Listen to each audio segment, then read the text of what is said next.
Praise lord. ఈ పునరుద్ధాన దినమున కుటుంబంతో పాటు కలిసి దేవుని సన్నిధిలోకి వెళ్ళి ఆయన సన్నిధిలో ఆనందించడానికి సిద్ధపడుతున్నారా? తప్పకుండా ఆయన సన్నిధిలోనికి వెళ్ళి ఆయన ఆరాధించండి. ఆయన సన్నిధిలో బలం ఉన్నది, ఆయన సన్నిధిలో చాలా శక్తి ఉన్నది. అదే ఇప్పుడు మనం చూడబోతున్నాం. ఈరోజు వాగ్దానం 97వ దావీదు కీర్తన 5వ వచనం. యెహోవా సన్నిధిని, సర్వలోకనాథుని సన్నిధిని పర్వతములు మైనము వలె కరిగిపోతున్నాయి. హల్లెలూయా. ఆయన సన్నిధిలో అంట సర్వలోకనాథుని యొక్క ఆయన ప్రజెన్స్లో గొప్ప గొప్ప పర్వతాలు సైతం మైనము కరిగినట్లుగా కరిగిపోతున్నాయి.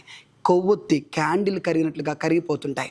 ఎస్, ఆయన సన్నిధిలో కఠిన బండ హృదయాలు సైతం మృదువుగా మెత్తనగా మారిపోయి కన్నీళ్ళు విడుస్తుంటారు. ఆయన సన్నిధిలోనికి మీరు వెళ్ళి ఆయన ఆరాధిస్తున్నప్పుడు ఆయన సన్నిధిలో మీ జీవితంలో ఉన్న సమస్యలు, అడ్డుబండలు, పర్వతము లాంటి గొప్ప గొప్ప సమస్యలు సైతం మైనము వలె కరిగిపోయి మీ ముందవి కనుమరుగైపోబోతున్నాయి. వ్యాధులు, రోగములన్నీ కూడా కనుమరుగు కాబోతున్నాయి. ఆయన సన్నిధిలో అలాంటి అభిషేకం, అలాంటి ప్రభావం, అలాంటి బలమున్నది. ఆయన సన్నిధిలో ఏ దయ్యపు శక్తులు, ఏ మాంత్రిక శక్తులు కూడా నిలవలేవు. అవన్నీ కూడా పారిపోతాయి. సో అంత గొప్ప సన్నిధి, ప్రసన్నత ఆరాధిస్తుండగా దేవుని మందిరంలోకి దిగి వస్తుంది. అనేకులు కలిసి ప్రభుని ఏక కంఠాలతో స్తుతిస్తుండగా అలాంటి బలమైన ప్రభావం దేవుని మందిరంలోకి దిగి వస్తుంది. అలాంటి సమయంలో నువ్వు దేవుని మందిరంలో ఉండడం నీకు ఆశీర్వాదం. అందుకని ఆయన సన్నిధిలో గడపడానికి ఆయన మందిరంలోనికి వెళ్ళాలి. కుటుంబంతో పాటు కలిసి ఆయన ఆరాధించండి.